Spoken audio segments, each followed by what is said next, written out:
Rockstar has released a meaty 6-minute gameplay trailer for Red Dead Redemption 2. There's a lot to unpack here, like the gorgeous open world, impressive attention to detail, and some of the various new mechanics. However, I'm most curious about how the player will interact with the world. Based on the gameplay trailer, Rockstar is trying to change it up partially through NPC interactions.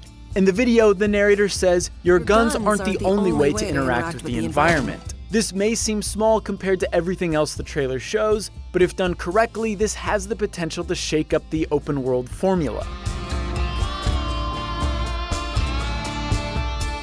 For the longest time, especially in sandbox action games like GTA and Assassin's Creed, non-player characters, apart from being set dressing, seem to have two responses to the player: friendly or violent. If they are friendly, they will either stay out of your way or offer you a mission. And if they are agitated, they will probably try to kill you.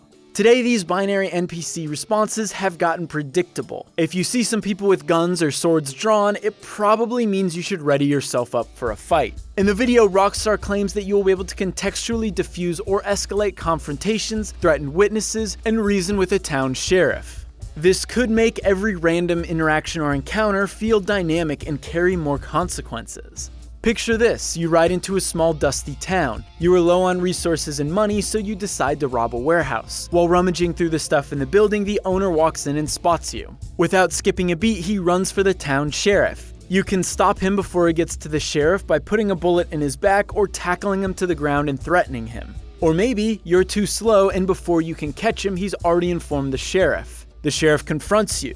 Do you retaliate and kill the sheriff knowing that the whole town could erupt in gunfire, or do you back down?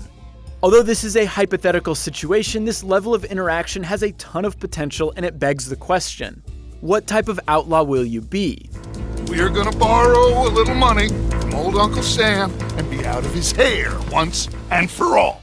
We don't know much about Arthur Morgan's character arc, but this system gives the player the potential to shape who Arthur Morgan is. You could be a cold, unforgiving outlaw, or a cunning cowboy with a silver tongue. Rockstar hasn't talked about whether or not your actions will have far-reaching consequences, but giving the player the freedom to react to these situations as they see fit is enticing. You aren't locked into a firefight just because you picked a fight with a bar patron or trampled someone with a horse. Speaking of your horse, these dynamic interactions will extend to your steed. Different breeds will have different attributes and personalities. Some breeds may not do well with water, while others might scare easily. You can grow your bond with your horse by feeding it, grooming it, and calming it. The stronger the bond with your horse is, the easier it will be to calm. Once again, this may seem small, but it could add another level of depth and believability to the world. Characters and animals you come across seem like more than just set dressing. You can trick them, threaten them, agitate them, and react to them as you please. It's hard to say just how in-depth this feature will be when the game releases on October 26th, but we'll be sure to let you know if we find out more.